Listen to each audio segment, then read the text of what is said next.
할렐루야. 오늘도 매일 만나 영상 예배에 오신 모든 성도님들 환영하고 축복합니다. 날씨가 매우 쌀쌀해졌는데요.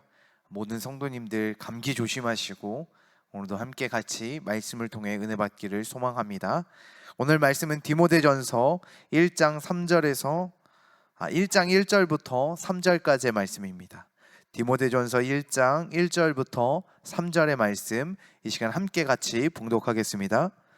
우리 구주 하나님과 우리의 소망이신 그리스도 예수의 명령을 따라 그리스도 예수의 사도된 바울은 믿음 안에서 참 아들 된 디모데에게 편지하노니, 하나님 아버지와 그리스도 예수 우리 주께로부터 은혜와 긍휼과 평강이 내게 있을지어다. 내가 마게도냐로 갈 때 너를 권하여 에베소에 머물라 한 것은 어떤 사람들을 명하여 다른 교훈을 가르치지 말며. 아멘. 오늘 본문은 바울이 디모데에게 보내는 편지입니다. 모든 바울의 서신들을 보게 되면 대부분 처음 시작하는 부분들이 동일한 문장과 문구를 통해서 사용하고 있는 편지라고 할 수 있습니다. 그런데 그 중에서 빠지지 않는 한 가지가 있는데요. 그것은 바로 그리스도 예수의 사도된 바울이라는 자기 자신을 지칭하는 문장입니다. 오늘 등장하는 이 자신이 예수 그리스도의 사도된 바울이라는 이 고백은 자신의 정체성에 대한 부분을 가지고 있습니다. 바울은 자기 자신을 소개할 때 빠지지 않는 것, 바로 사도라는 직분이었습니다. 그 이유는 여러 가지 문제 가운데 있지만 간단하게 설명한다면, 사도란 예수님의 공생에 살아 계시는 동안 함께 사역한 제자들을 사도라고만 지칭하였습니다. 그런 면에서 보면 바울은 예수님과 실제적으로 만나지 못했고 같이 예수님의 공생의 기간 동안 함께 사역하지 않은 제자였습니다. 그러나 바울은 다메섹에서 만난 예수님의 부르심을 통하여 자신이 사도라는 직분의 가짐에 대하여 확고함을 갖고 있었습니다. 그래서 바울에게 있어서 자기 자신의 정체성 중에 한 가지는 바로 예수 그리스도의 사도라는 것입니다.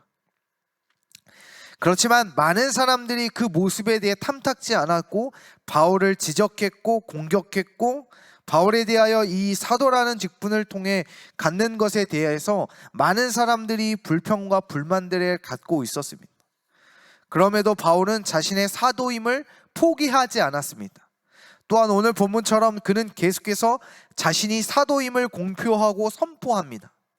그 이유는 예수님의 부르심, 자신을 사도로 부르신 하나님의 사명, 자신의 정체성을 잃어버리지 않기 위해서였습니다.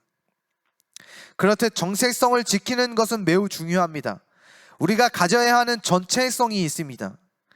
오늘 이 바울에게 사도라는 직분의 정체성처럼 우리에게도 가져야 하는 정체성이 있습니다. 그것은 바로 그리스도인입니다. 하나님으로부터 부름받은 사명자, 하나님께서 세우신 그리스도인의 직분이라는 사명, 그것이 우리의 정체성입니다. 우리는 그 사명을 잃어버려서는 안 됩니다. 또 다른 말로 우리의 정체성을 잃어버리면 안 됩니다. 코로나로 인해서 많은 그리스도인들이 교회를 떠나고 신앙을 떠나게 되는 것을 보게 됩니다. 그러나 우리는 이런 어려움 속에서 어려움 속에 있을수록 우리의 정체성, 그리스도인의 사명, 직분을 잃어버려서는 안 됩니다. 오늘 이 시간 사도 바울과 같이 자신의 정체성을 굳건히 붙잡고 살아가시기를 주님의 이름으로 소망합니다. 우리에게 있어서 우리의 정체성을 지킴에 있어서 중요한 한 가지는 바로 나를 부르신 것은 예수 그리스도라는 것입니다. 오늘 이 시간 장로님으로, 권사님으로, 집사님으로 또는 성도님으로 부르신 것, 또한 각자에게 주어진 교회의 사명, 교회의 직분들, 그것들이 하나님께서 나를 부르신, 또한 내가 갖추어야 하는 정체성임을 깨닫고 그 부르심 앞에 흔들리지 않고 굳게 서 나아가시기를 주님의 이름으로 소망합니다. 그러기 위해서 우리의 정체성을 잃어버리면 안 됩니다. 나를 부르신 예수 그리스도, 나의 직분, 나의 사명, 그것을 잃어버리지 않아야 합니다. 그러기 위해서 가장 중요한 것 중에 한 가지는 바로 예배입니다. 예배는 우리의 부르신 사명, 정체성을 잃어버리지 않도록 만드는 것이기 때문입니다. 그러므로 예배의 끈을 놓지 않으시기를 바랍니다. 예배가 끊어질 때 우리는 하나님의 부르시는 사명, 정체성을 잃어버리고 말기 때문입니다. 이 어려운 시기 가운데 하나님을 믿는 믿음의 신앙, 그리스도인으로 살아가는 정체성을 세우기 위해 하나님 앞에 나와 예배해야 합니다. 특별히 온라인으로, 그러나 성전으로, 이제는 모든 성도들이 아마 성전으로 함께 모여 예배할 수 있는 상황과 환경들이 되어가고 있습니다. 특별히 이 백신 2차까지 맞으신 분들은 예배 인원에 포함되어 있지 않기 때문에 함께 오셔서 예배하셔도 됩니다. 그러나 우리 그런 상황과 환경에서도 하나님이 나를 부르신 예배의 자리임을 놓지 않고 그 정체성 가운데 붙들려 살아가는 저와 우리 모든 성도님 되시기를 주님의 이름으로 소망합니다. 오늘 우리가 이러한 정체성을 잃어버리지 않기 위해 해야 하는 것 중에 오늘 본문의 디모데전서 1장 3절은 이렇게 말씀하고 있습니다. 마지막 절을 같이 읽어보면 후반절에 이렇게 말씀하고 있는데요, 어떤 사람들을 명하여 다른 교훈을 가르치지 말며. 다른 교훈, 하나님의 말씀의 가르침과는 전혀 다른 것을 의미합니다. 우리가 자녀들을 키울 때 학업에 대한 가르침 많이 필요한 것이 많이 필요로 하고 많이 가르치려 합니다. 그런데 우리가 그리스도인인데 자녀들에게 학업에 대한, 또한 이 세상을 살아가야 하는 그 학업에 위해 가르치는 것은 많은데 우리의 구원이라는, 우리의 영원한 생명을 위한 가르침, 복음과 말씀에 대한 가르침은 별로 없다는 것입니다. 하나님에는 우리는 하나님의 말씀을 가르쳐야 하며, 복음을 가르쳐야 하며, 예배를 가르쳐야 하며, 기도를 가르쳐야 하며, 말씀을 가르쳐야 합니다. 요즘 학생들이나 청년들에게는 찬양도 함께 가르쳐야 합니다. 세상의 찬양을 듣기보다는 하나님의 찬양을 듣도록 가르쳐야 합니다. 그렇듯 세상에서 돈을 잘 버는 것을 가르치기보다는, 세상에서 잘 사는 부자가 되는 것을 가르치기보다는 내가 그곳 안에 그리스도인이라는 정체성을 가르쳐야 합니다. 세상의 다른 교훈으로 가르치기보다 주님의 말씀으로 가르치시기를 주님의 이름으로 소망합니다. 우리는 그리스도인이라는 정체성을 가르쳐야 합니다. 우리가 그리스도인의 정체성을 가르쳤다면 우리 두 번째로는 우리는 그리스도의 정체성으로 살아가야 합니다. 우리가 그리스도인의 정체성으로 살아가는 것이 무엇인지를 가르쳐야 합니다. 우리는 그리스도인으로서, 하나님의 자녀된 자로서 세상을 어떻게 살아가야 하는지를 가르쳐야 합니다. 지금까지는 내 자신의 정체성, 생각과 마음, 정신을 세웠다면 이제 우리가 그 정신과 세우신 마음으로 내가 어떻게 살아가야 하는지 행동에 대해 가르쳐야 한다는 것입니다. 돈을 벌었다면 어떻게 써야 하는지를 가르쳐야 합니다. 도움이 필요한 사람을 볼 때 어떻게 해야 하는지를 가르쳐야 합니다. 또는 나에게 주어진 달란트를 통해서 하나님의 이름을 높일 수 있는 것이 무엇인지를 가르쳐야 합니다. 나에게 주어진 달란트를 통해서 하나님의 이름을 높이도록 가르쳐야 합니다. 저희 막내가 이제 3살이 되었습니다. 첫째 8살, 둘째 6살, 막내가 3살입니다. 이제 저희 막내가 3살이 되면서 말을 곧잘 하게 되었어요. 그래서 가르치기 시작한 것이 있습니다. 그것은 바로 밥 먹기 전에 하는 기도입니다.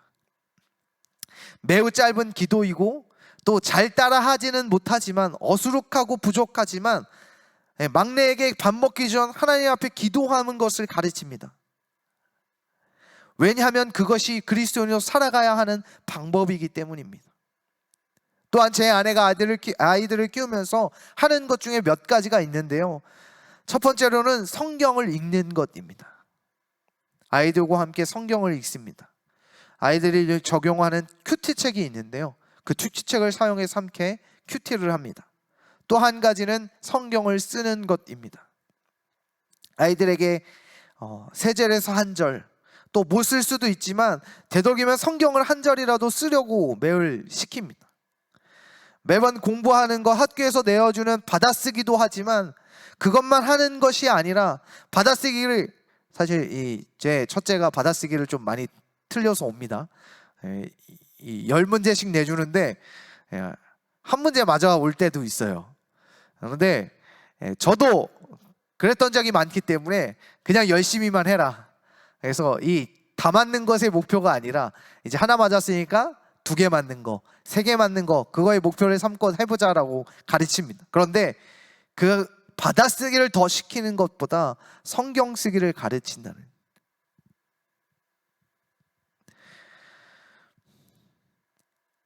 우리 성도님들 그렇게 하나님의 말씀으로 가르치시기를 주님의 이름으로 소망합니다. 그럴 때 내가 어떻게 살아가야 하는지를 깨닫게 됩니다. 이제 또한 막내가 제가 양복을 입고 집을 나서면 이야기합니다. 원래는 예전에는 제가 어디 이제 나가려고 하면 어디가? 라고 물어요. 그러면 제가 아이에게 교회가 라고 대답해 주었습니다. 그런데 이제는 어디가가 아니라 교회가 라고 바뀌게 되었습니다. 우리 성도님들은 이제 주일에 어디로 가십니까? 나도 모르게 교회 가는 것이 아니라 당연히 교회 안 가도 되는 것으로 바뀌어지지는 않으셨습니까? 이런 코로나의 위기 상황에 놓일지라도 내가 내 삶의 어려움과 문제가 닥칠지라도 내가 해야 하는 행동, 이 세상에서 살아가는 동안 내가 갖추어야 하는 그리스도인의 정체성으로 행동해야 하는 것이 무엇인지, 코로나로 인해서 교회 가지 않는 것이 당연한 것처럼 되지 않으셨습니까? 그런데 대형 마트, 대형 백화점, 공원 놀러 가는 것은 괜찮으십니까? 저도 아이들의 옷을 사주기 위해 이 백화점이나 대형 백화점에 가보면 사람들이 수두룩합니다. 차가 주차하기 위해서 차들이 줄 서 있을 정도로 사람들이 매우 많이 몰려 있습니다. 그런 가운데서도 교회는 가면 안 된다고 얘기한다는 것이 참 안타까울 따름입니다. 점점 우리는 다른 교훈을 가르치고 있지는 않으십니까? 성경에서는 많은 믿는 사람들이 하나님 앞에 무엇이라든지 무조건 제사하였습니다. 하나님 앞에 예배하였습니다. 그들에게 목숨이 다가오는 전쟁과 같은 앞에 내 적군이 닥쳐와도 그들은 하나님 앞에 예배가 먼저였습니다. 제사가 먼저였습니다. 왜? 그것이 그들의 전쟁 가운데 승리케 하는 것이기 때문입니다. 다시 한번 돌아보시기를 소망합니다. 그리고 다시 돌아오기를 소망합니다. 그러기 위해서 우리의 정체성을 제대로 세워야 합니다.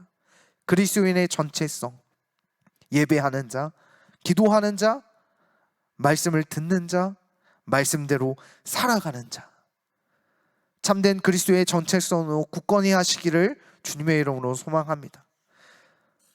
그러므로 바른 교훈, 그리스도의 정체성으로 내가 그 정체성으로 세워가고 또한 내 자녀에게 그것들로 가르치고 또한 그 가르침대로 살아가도록 만드는 저와 우리 모든 성도님 되시기를 주님의 이름으로 소망합니다.